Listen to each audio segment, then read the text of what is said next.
ಕೊಡಚಾದ್ರಿ ಪರ್ವತ ಇದನ್ನ ಭೂಲೋಕದ ಸ್ವರ್ಗ, ಮಲೆನಾಡಿನ ಹೊನ್ನ ಶಿಖರ ಅಂತ ಕರೀತಾರೆ. ಹೀಗೆ ಕರೆಯೋದಕ್ಕೆ ಕಾರಣ ಏನು? ಆದಿಗುರು ಶಂಕರಾಚಾರ್ಯರು ಇಲ್ಲಿ ಯಾಕೆ ಬಂದ್ರು? ಮೂಕಾಸುರನನ್ನ ಸಂಹರಿಸಿದ ದೇವಿ ತ್ರಿಶೂಲ ಇಲ್ಲಿದ್ಯಾ? ಇವೆಲ್ಲದರ ಬಗ್ಗೆ ತಿಳ್ಕೋಬೇಕಾದ್ರೆ ಈ ಸ್ಟೋರಿ ನೋಡಿ.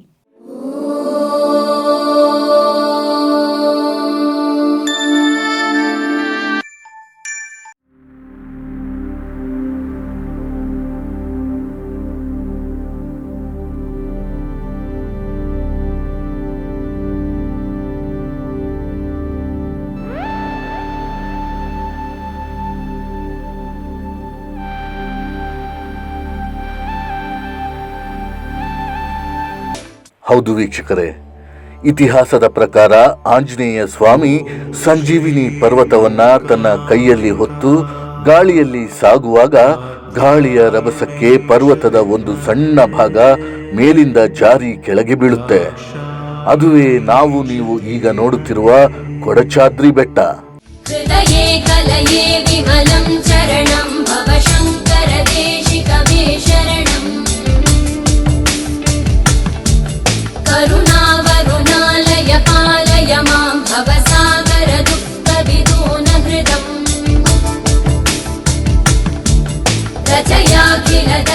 ಆದುದರಿಂದಲೇ ಇಲ್ಲಿ ಔಷಧೀಯ ಸಸ್ಯಗಳು, ಬಳ್ಳಿಗಳು, ಗಿಡಮರಗಳು ಹೇರಳವಾಗಿವೆ. ಇದರಿಂದಾಗಿಯೇ ಈ ಬೆಟ್ಟವನ್ನ ಭೂಲೋಕದ ಸ್ವರ್ಗ, ಮಲೆನಾಡಿನ ಹೊನ್ನ ಶಿಖರ ಅಂತ ಕರೀತಾರೆ. ಕರ್ನಾಟಕ ರಾಜ್ಯದ ಪಶ್ಚಿಮ ಘಟ್ಟಗಳ ಸಾಲಿನಲ್ಲಿ ಶಿವಮೊಗ್ಗ ಜಿಲ್ಲೆಯ ಹೊಸನಗರ ತಾಲೂಕಿನಲ್ಲಿರುವ ಧಾರ್ಮಿಕ ಮತ್ತು ಪ್ರವಾಸಿ ತಾಣವೇ ಈ ಕೊಡಚಾದ್ರಿ.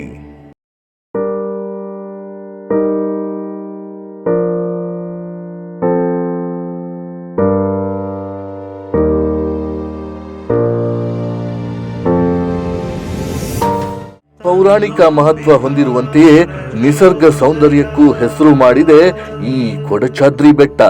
ಸಮುದ್ರ ಮಟ್ಟದಿಂದ ಸುಮಾರು 1343 ಮೀಟರ್ ಎತ್ತರದಲ್ಲಿದ್ದು ನೈಸರ್ಗಿಕ ಕಾಡು, ಸಾವಿರಾರು ಬಗೆಯ ಹೂವು, ಹಣ್ಣು, ಗಿಡಮರ, ಪ್ರಾಣಿ, ಪಕ್ಷಿ, ಕೀಟಗಳ ಜೀವ ವೈವಿಧ್ಯತೆಯಿಂದ ಕೂಡಿದೆ ಈ ಕೊಡಚಾದ್ರಿ ಬೆಟ್ಟ.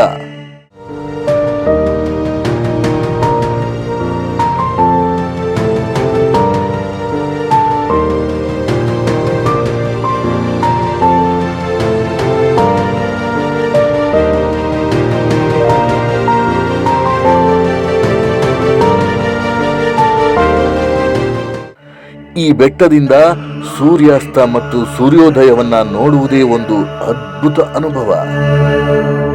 ಓಂ ಶ್ರೀ ಮೂಕಾಂಬಿಕಾ ಕಾತ್ಯ. ಶಂಕರಾಚಾರ್ಯರು ತಪೋಗೈದ ಪುಣ್ಯಭೂಮಿ ಈ ಕೊಡಚಾದ್ರಿ.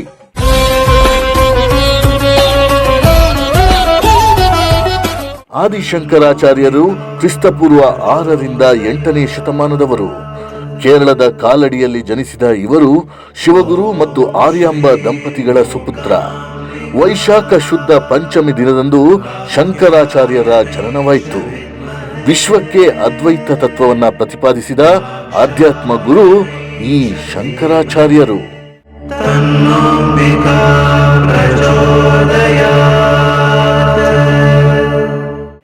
ಅದ್ವೈತ ಎಂದರೆ ಎರಡನೆಯದು ಇಲ್ಲ ಎಂದರ್ಥ.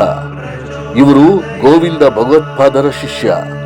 ಸಮಾಜವನ್ನ ಗಮನಿಸಿ ಧರ್ಮಕ್ಕೆ ಅಪಾಯ ಬಂದಾಗ ಜನರನ್ನ ಒಗ್ಗೂಡಿಸಿ ದೇಶವನ್ನು ಮತ್ತು ಧರ್ಮವನ್ನ ರಕ್ಷಿಸಬೇಕು ಅಂತ ಪಣತೊಟ್ಟ ಲೋಕಗುರು.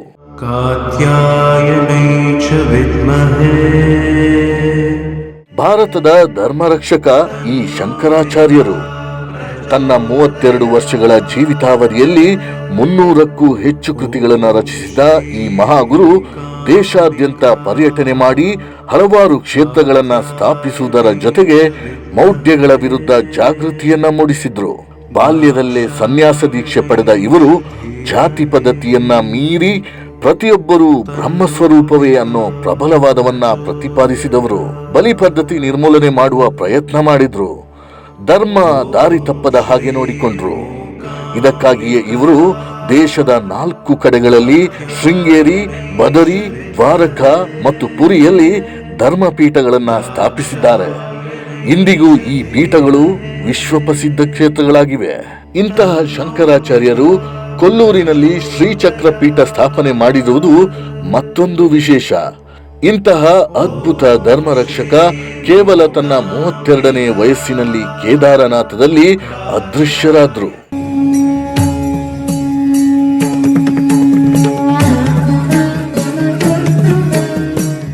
ಅಖಂಡ ಭಾರತದ ಆಧ್ಯಾತ್ಮಿಕ ಯಾತ್ರೆ ಸಂದರ್ಭದಲ್ಲಿ ಕೊಡಚಾದ್ರಿಗೆ ಬಂದ ಶ್ರೀಗಳು. ಹೌದು, ಈ ಮೊದಲೇ ಹೇಳಿದ ಹಾಗೆ ಆದಿಶಂಕರಾಚಾರ್ಯರು ಅಖಂಡ ಭಾರತದ ಆಧ್ಯಾತ್ಮಿಕ ಯಾತ್ರೆ ಮಾಡುವಾಗ ಈ ಕೊಡಚಾದ್ರಿಗೆ ಬಂದು ತಪಸ್ಸನ್ನ ಕೈಗೊಳ್ತಾರೆ. ಜೊತೆಗೆ ಕೊಲ್ಲೂರು ದೇವಿಯನ್ನ ತನ್ನ ತಪಸ್ಸಿನಿಂದ ಒಲಿಸಿಕೊಂಡು ತನ್ನೊಂದಿಗೆ ಕೇರಳಕ್ಕೆ ಕರೆದುಕೊಂಡು ಹೋಗಲು ಶ್ರಮಿಸ್ತಾರೆ. ಚಿತ್ರಮೂಲ ಗುಹೆಯಲ್ಲಿ ಕುಳಿತು ದೇವಿಯನ್ನ ಒಲಿಸಿಕೊಳ್ಳುವ ಸಲುವಾಗಿ ಕಠಿಣ ತಪಸ್ಸನ್ನ ಮಾಡ್ತಾರೆ. ಇವರ ಭಕ್ತಿಗೆ ಒಲಿದ ದೇವಿ ಮೂಕಾಂಬಿಕೆ ಪ್ರತ್ಯಕ್ಷಳಾಗಿ ಶಂಕರಾಚಾರ್ಯರ ಬೇಡಿಕೆಗಳಿಗೆ ಒಪ್ಪಿಗೆ ನೀಡ್ತಾಳೆ. ಅದರಂತೆ ದೇವಿ ಷರತ್ತೊಂದನ್ನು ವಿಧಿಸ್ತಾಳೆ. ದೇವಿ ಶಂಕರಾಚಾರ್ಯರನ್ನ ಹಿಂಬಾಲಿಸುವುದಾಗಿಯೂ, ಹೀಗೆ ಹಿಂಬಾಲಿಸುವಾಗ ನೀನು ಯಾವುದೇ ಕಾರಣಕ್ಕೂ ಹಿಂತಿರುಗಿ ನೋಡಬಾರದು ಅಂತ ಅಪ್ಪಣೆ ಮಾಡ್ತಾಳೆ. ಆದ್ರೆ ಹೀಗೆ ಸಾಗುವಾಗ ದಾರಿ ಮಧ್ಯೆ ದೇವಿಯ ಗೆಜ್ಜೆನಾದ ಕೇಳದೆ ಇದ್ದಾಗ ಅಚಾನಕ್ಕಾಗಿ ಆಚಾರ್ಯರು ತಿರುಗಿ ನೋಡ್ತಾರೆ. ಆದುದರಿಂದಲೇ ಮಾತು ತಪ್ಪಿದ್ದರಿಂದ ದೇವಿ ತಾವಿರುವ ಜಾಗದಲ್ಲೇ ಕಲ್ಲಾಗಿ ನೆಲೆಸಿಬಿಡ್ತಾಳೆ. ಹಾಗೆ ಕಲ್ಲಾಗಿರುವ ಕ್ಷೇತ್ರವೇ ಮುಂದೆ ಕೊಲ್ಲೂರು ಮೂಕಾಂಬಿಕೆಯ ಪವಿತ್ರ ಕ್ಷೇತ್ರವಾಯಿತು.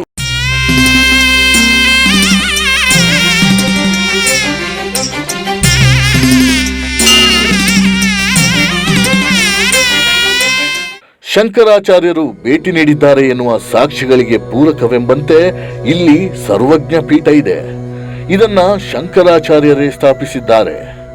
ಶಂಕರಾಚಾರ್ಯರು ಕಾಶ್ಮೀರದಲ್ಲಿ ಪಂಡಿತರನ್ನ ತನ್ನ ವಿದ್ಯೆಯಲ್ಲಿ ಸೋಲಿಸಿದ್ದರಿಂದ ಇವರಿಗೆ ಸರ್ವಜ್ಞ ಎಂಬ ಬಿರುದು ಬಂತು. ಕೊಡಚಾದ್ರಿ ಬೆಟ್ಟದ ಮೇಲೆ ಧ್ಯಾನಾಸಕ್ತರಾದ್ದರಿಂದ ಈ ಪೀಠಕ್ಕೆ ಸರ್ವಜ್ಞ ಪೀಠ ಎಂಬ ಹೆಸರು ಬಂದಿದೆ. ಇಂದಿಗೂ ಸಹ ಹಲವಾರು ಸಾಧು ಸಂತರು ಈ ಪೀಠದಲ್ಲಿ ಸಿದ್ಧಿ ಪಡೆಯೋದಕ್ಕೋಸ್ಕರ ಧ್ಯಾನ ಮಾಡ್ತಾರೆ. ಈ ಪೀಠ ಸುಮಾರು 1500 ವರ್ಷಗಳಷ್ಟು ಹಳೆಯದ್ದು. ಇಲ್ಲಿ ಇಂದಿಗೂ ಕಲ್ಲಿನಲ್ಲಿ ಕೆತ್ತಿದ ಅಪೂರ್ವ ಕೆತ್ತನೆಗಳಿವೆ. ಜೊತೆಗೆ ಶಂಕರಾಚಾರ್ಯರ ಕಪ್ಪು ವರ್ಣದ ಮೂರ್ತಿ ಇದೆ. ಸರ್ವಜ್ಞ ಪೀಠದಿಂದ ಸೂರ್ಯಾಸ್ತವಾಗುವ ದೃಶ್ಯ ಬಲು ಮನಮೋಹಕವಾಗಿ ಕಂಡುಬರುತ್ತೆ.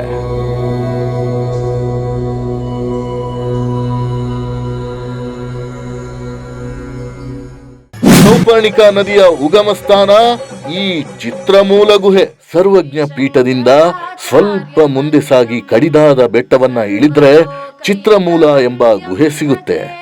ಈ ಗುಹೆ ಸ್ವಲ್ಪ ಎತ್ತರದಲ್ಲಿದ್ದು ಏಣಿಯ ಸಹಾಯದಿಂದ ಗುಹೆಗೆ ಪ್ರವೇಶಿಸಬಹುದು.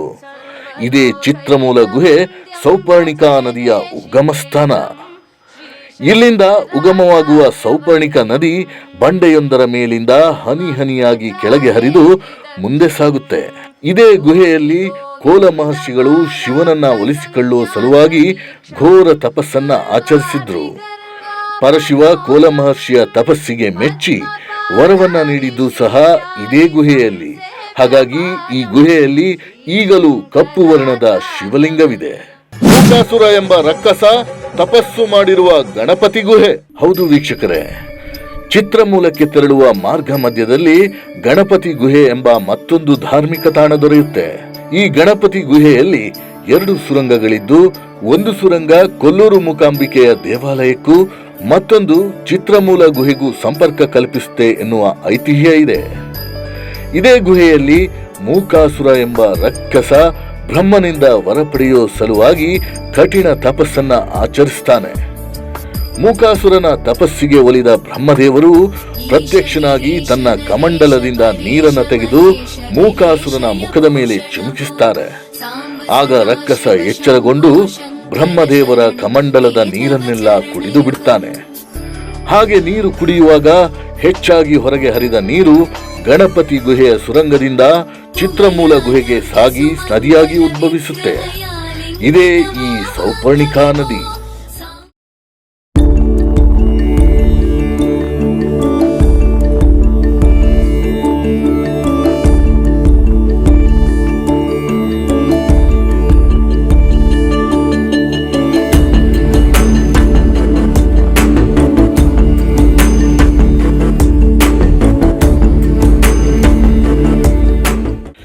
ಪ್ರಸ್ತುತ ಗಣಪತಿ ಗುಹೆಯಲ್ಲಿ ಸಣ್ಣ ಗಣಪತಿ ಮೂರ್ತಿಯೊಂದಿದೆ. ಸರ್ವಜ್ಞ ಪೀಠಕ್ಕೆ ತೆರಳುವ ಮಾರ್ಗದಲ್ಲಿ ಮೂಲದೇವಿಯ ದೇವಾಲಯವಿದೆ. ಇದೇ ಸ್ಥಳ ಕೊಲ್ಲೂರು ಮೂಕಾಂಬಿಕೆ ಕ್ಷೇತ್ರದ ಮೂಲ ಸ್ಥಳವಾಗಿದೆ.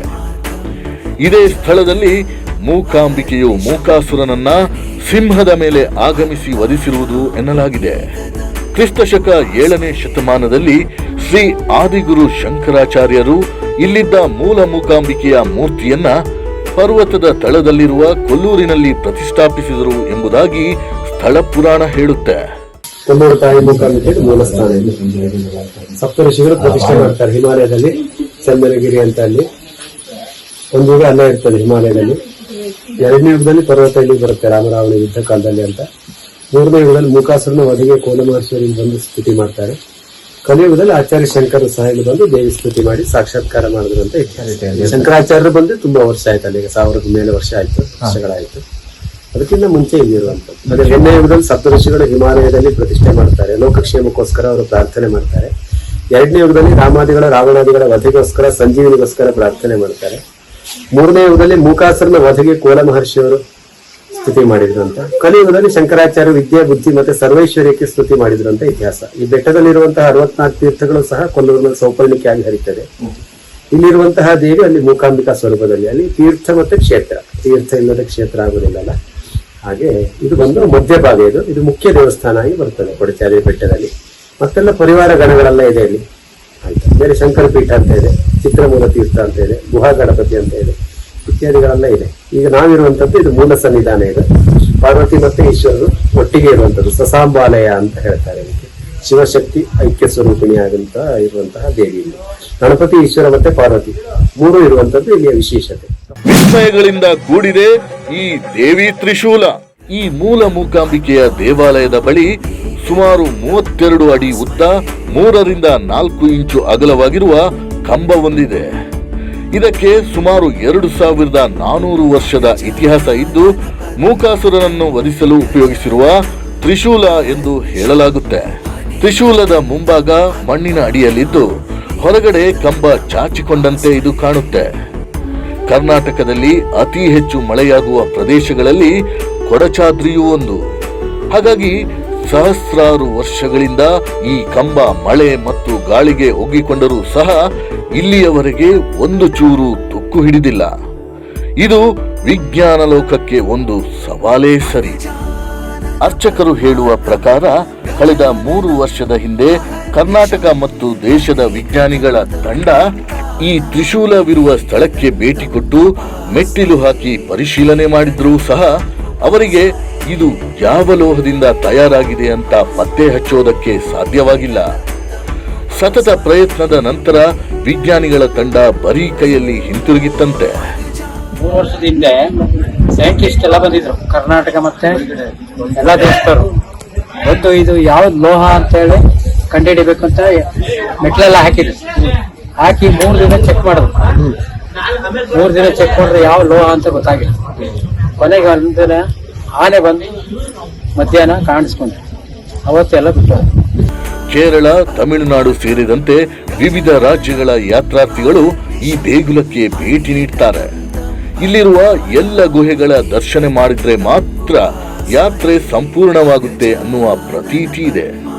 ಹಾಗಾಗಿ ಕೊಡಚಾದ್ರಿ ಬೆಟ್ಟವು ಕೊಲ್ಲೂರು ದೇವಿ ಮೂಕಾಂಬಿಕೆಯನ್ನ ನಂಬಿದವರಿಗೆ ಬಹುದೊಡ್ಡ ಆರಾಧನಾ ತಾಣ.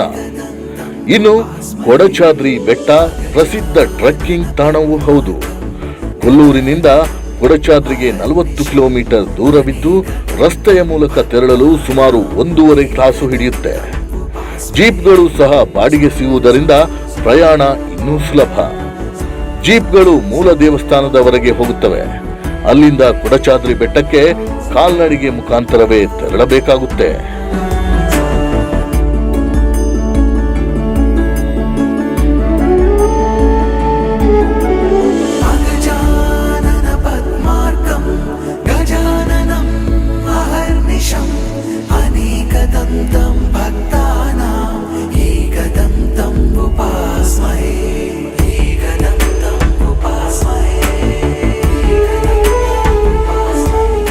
Naveen Shetty Koppa, news desk, public star news.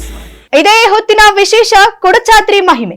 ಹಾಗಾದ್ರೆ ಇನ್ಯಾಕ್ ತಡ, ನೀವು ಕೂಡ ಕೊಡಚಾದ್ರಿ ಬೆಟ್ಟಕ್ಕೆ ಹೋಗಲು ತಯಾರಿದ್ದೀರಾ ಅಲ್ವಾ? ಈಗಲೇ ಕೊಡಚಾದ್ರಿಗೆ ಭೇಟಿ ಕೊಟ್ಟು ಪ್ರಕೃತಿ ಸೌಂದರ್ಯದ ಜೊತೆಗೆ ಆಧ್ಯಾತ್ಮಿಕ ಸೇವೆಯನ್ನ ಪಡೆಯಿರಿ ಅಂತ ಆಶಿಸ್ತೀವಿ.